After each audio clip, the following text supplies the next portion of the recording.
Pada saat ini, Tangsan yang lagi ngobrol santuy dengan Xiao di dunia dewa, yang lagi galau memikirkan dunia roh yang ceritanya sudah berlalu puluhan ribu tahun setelah dia tinggalkan. Satu hari di alam dewa, itu sama dengan 1 tahun di dunia panah.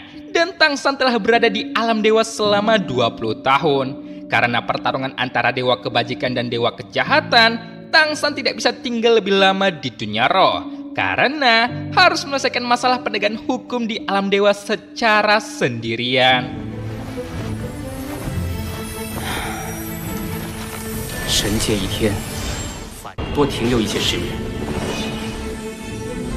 Di waktu itu juga, Sekte Tang yang sudah Tangsan dirikan susah payah hilang di telan zaman karena adanya perubahan kerak bumi sekitar 4000 tahun yang lalu. Pergeseran kerak bumi itu membuat benturan antara benua-benua yang ada di jagat raya sehingga dunia roh pun ikut meluas. Salah satu benua yang muncul dan membentur benua dahulu adalah itu benua Ryu atau benua matahari bulan yang kemudian terlibat perang besar dengan kekaisaran-kekaisaran di benua dahulu.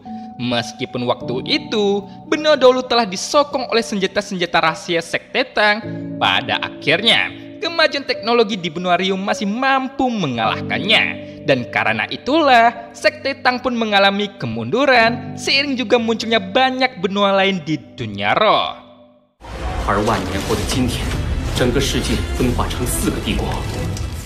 Bagaimanapun juga, Tangsan harus berusaha untuk tidak terlalu memikirkan Sekte Tang, yang memang harus musnah karena perkembangan zaman. Dewa ganda penegak hukum itu pun masih tidak bisa biasa-biasa saja karena Sekte Tang merupakan sebuah perjuangan panjangnya. Walaupun begitu, Tangsan merasa bahwa sebentar lagi akan muncul bintang baru di dunia roh, di mana bintang baru itu akan memiliki ikatan erat dengan Sekte Tang. Bintang baru yang Tangsan maksud itu memiliki takdir yang begitu misterius, hingga bahkan Tangsan tidak mampu melihat takdirnya dengan jelas.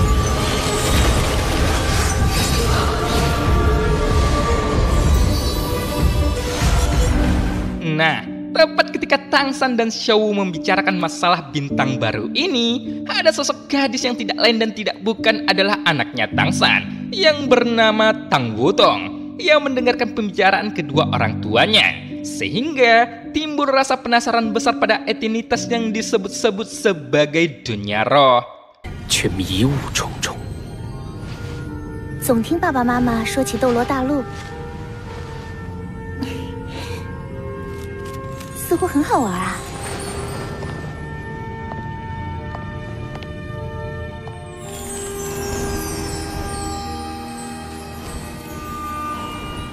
Oke, sekarang kita akan menuju ke dunia roh, tepatnya benua dahulu yang sedang dibicarakan oleh Tangsan dan Xiao di alam dewa. Saat ini, di kediaman Adipati Deho di Kekaisaran Xinglo, di mana tampak 2 penjaga yang sedang berpatroli, melihat sosok pemuda kecil berusia 11 atau 12 tahun sedang berada di area Adipati. Melihat bocah lusuh seperti itu, awalnya 2 penjaga sudah mau menangkap si bocah. Sebelum mereka melihat belati dengan tanda kebesaran Adipati, yang mengartikan bocah yang mau mereka tangkap itu bukanlah bocah biasa. Ya, bocah itu sebenarnya adalah Huyuho, yang merupakan karakter utama kita di Solen 2 ini, sekaligus putra Adipati Dehodi dengan selirnya. 我不信贷，从今天起，我信霍。你来是要进府吗？我是李凯。 Yuho entah mengapa tampak begitu membenci bapaknya sendiri, termasuk juga semua orang yang ada di dalam kediamannya. Hingga ia menyebut kediaman Adipati itu sebagai tempat pemakan orang.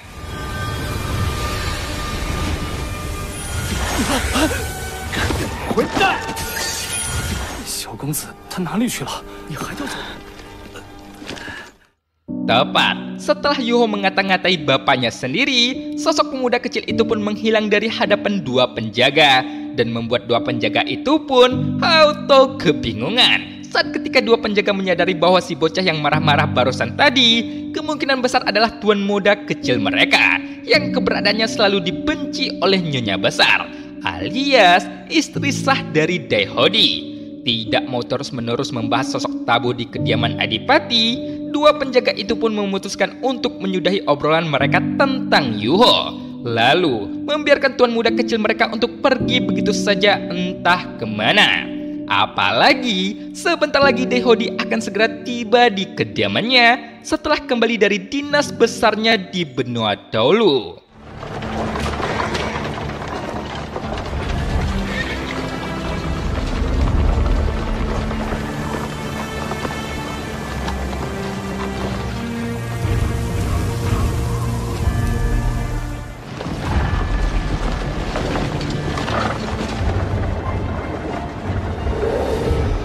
Di saat yang sama, rombongan Dehodi yang juga dikawal oleh pasukan berjirah baja pun itu tampak mendekat dan memasuki hutan di sekitar kediaman Adipati Dehodi yang tengah beristirahat di dalam kereta kudanya. Ia merasakan ada sesuatu yang aneh seperti ada sosok yang terus mengawasi dirinya sejak masuk ke area hutan. Saat itulah Dehodi pun melihat sosok pemuda yang rasanya belum pernah dia lihat. Namun rasanya sosok itu sangat dekat dengan dirinya sendiri. Jadi, bagi yang belum paham, sebenarnya Dehodi itu belum tahu bahwa dia telah berhasil menciptakan anak dengan Huyeon-er alias emaknya si Yuho. Sebelum Yuho dilahirkan, Dehodi sudah harus pergi berperang ke pusat kekaisaran. Karena itulah, Dehodi juga tidak tahu kalau sebenarnya sosok pemuda yang dia lihat adalah putranya sendiri.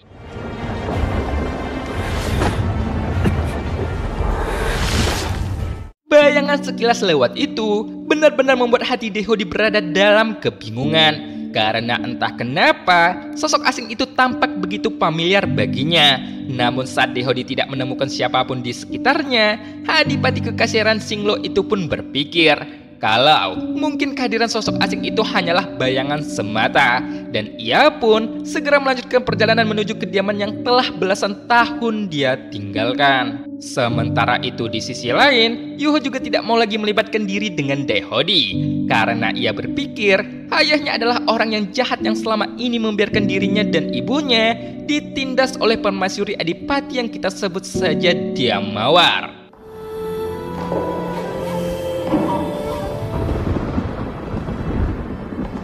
你那个孽种，也给我滚去拆房！ Masih begitu segar di ingatan Yuho bagaimana Tante Mawar itu mengusir ibunya dari kediaman Adipati, yang membuat Huyeon-er pun harus membesarkan putranya seorang diri di gudang kayu halaman belakang yang sudah reot dan sulit sandang pangan. Huyeon-er yang sejak awalnya hanyalah pembantu rendahan Adipati, ia tidak kuasa membantah perintah Tante Mawar. Sehingga ibu Yuho yang sejak awal sudah memiliki tubuh sakit-sakitan itu harus rela hidup menderita. Ia memberikan semua yang dia punya demi memastikan putra semata wayangnya tumbuh besar. Yuho yang masih kecil itu pun tidak paham apa yang dilakukan ayahnya yang bajingan, hingga membiarkan ibunya menderita seperti ini. Sampai pada akhirnya, sosok yang paling berarti di dalam hidup Yuho itu pun menyatu dengan alam semesta untuk selama-lamanya.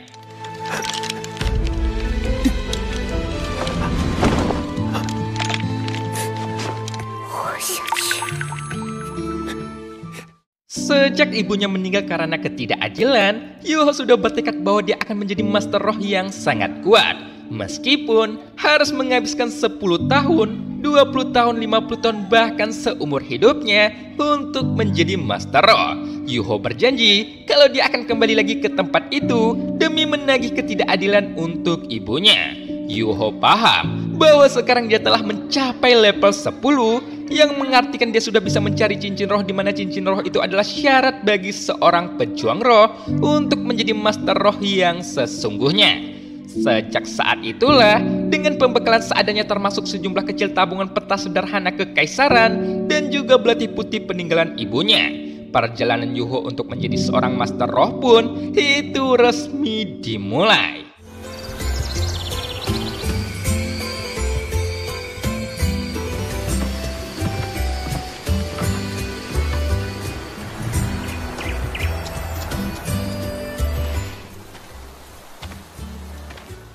Dengan hanya mengandalkan kakinya sendiri, Yuho terus berjalan hingga detik berganti dengan menit. hari-hari pun silih berganti. Dan tanpa terasa, berhari-hari Putra Dahyo itu telah menempuh perjalanan menuju hutan pertarungan bintang, yang merupakan lokasi koloni monster roh terbesar yang ada di benua Dolu. Karena sekian waktu terus mengalir seperti pasir di sela jari, pembekalan Yuho pun semakin berkurang. Dan berhubungan bekal air minumnya juga sudah menipis, Yuho pun memutuskan untuk beristirahat sebentar di tepi sungai untuk mengisi ulang botol minumnya. Sekaligus, ia menangkap beberapa ikan yang bisa dia gunakan untuk menggejal perutnya sementara waktu.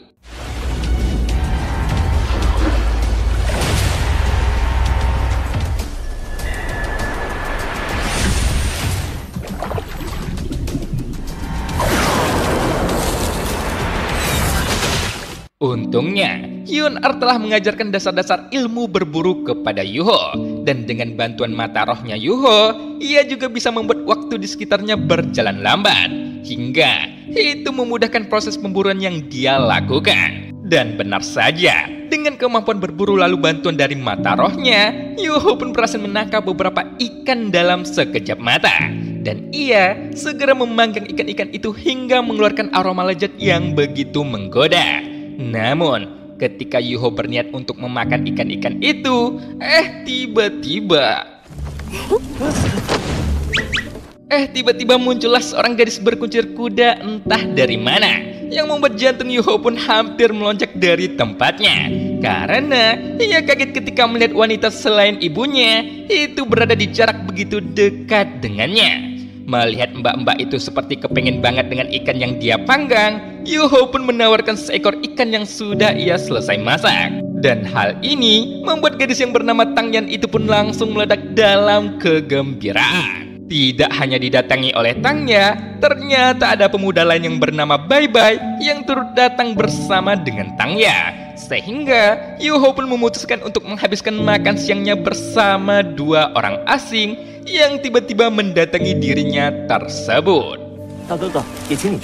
Setelah menghabiskan cukup banyak waktu untuk menikmati makan siang mereka, Yuho pun menyadari bahwa waktu pun semakin sore dan dia harus segera memasuki hutan pertarungan bintang untuk memulai perburuannya. Tangya dan Bai Bai pun saling bertukaran pandangan bahwa mereka tidak percaya jika pemuda si kecil Yuho ini mau memasuki hutan pertarungan bintang seorang diri. Sementara itu, Yuho yang lagi digibahin, yang malah sudah sampai di hutan pertarungan bintang, yang membuatnya pun menarik napas panjang-panjang untuk menahan kegelisahan dan kegugupan yang sekali lagi merasuk di dalam hatinya.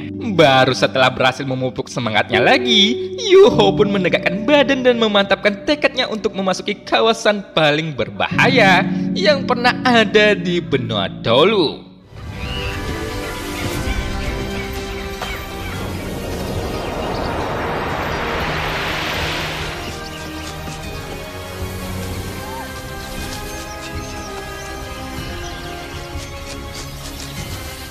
Segera, setelah memasuki pintu gerbang hutan pertarungan bintang, Yuho pun langsung disambut dengan pemandangan indah berbagai monster roh baik tipe hewan maupun tumbuhan yang menyebar ke seluruh area hutan pertarungan bintang. Monster-monster roh yang dia temui di pinggir hutan umumnya itu masih berlevel rendah, sehingga Yuho tidak takut ketika mendekatinya.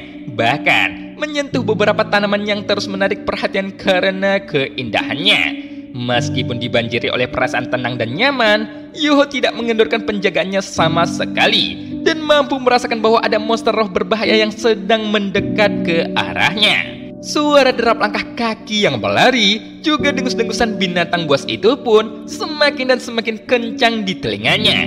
Itu membuat seluruh sistem saraf Yuho pun menandakan kewaspadaan. Hingga, tiba-tiba...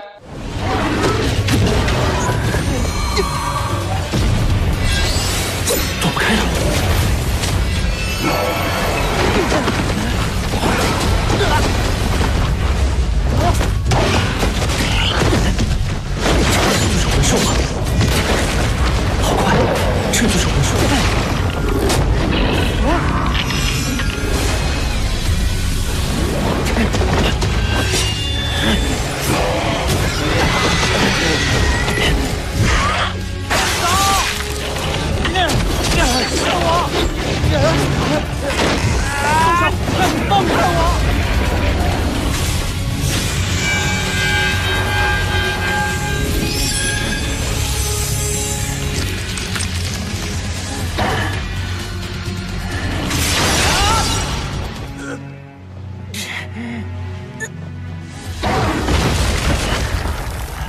Yuho bersyukur bahwa nyawanya masih selamat, meskipun dia menderita luka parah pasca pertarungan pertamanya di hutan pertarungan bintang. Walaupun berhasil mencabut nyawa monster pertama yang dia temui, tidak bisa dipungkiri bahwa kemampuan bertarung Yuho memang sangatlah parah. Sampai-sampai sekarang pun dia tidak punya kekuatan untuk menyerap cincin roh yang diekstrak keluar dari tubuh babon saat monster itu kehilangan nyawanya. Karena itulah, Yuho hanya bisa memandang cincin putih berkilauan yang penuh akan kekuatan roh. Itu menguap begitu saja dari tubuh babon tanpa bisa melakukan apa-apa untuk menyerapnya.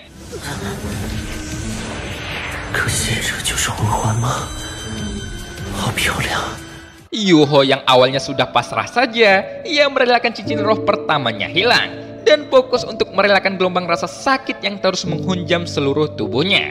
Namun, tiba-tiba saja aura dingin pun menyerbunya dari segala arah, yang membuat kesadaran Yuho yang sempat mau hilang itu pun langsung kembali. Ia berpikir kalau ada sosok monster lain yang sedang mendekat ke arahnya. Saat ini, Yuho sudah tidak lagi punya kekuatan sama sekali untuk melakukan baku hantam lainnya.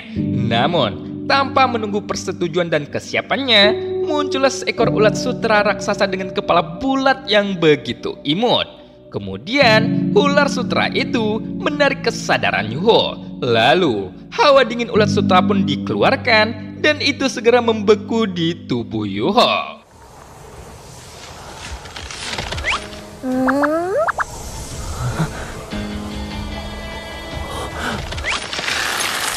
Dan cerita pun berakhir. Sampai jumpa di episode berikutnya.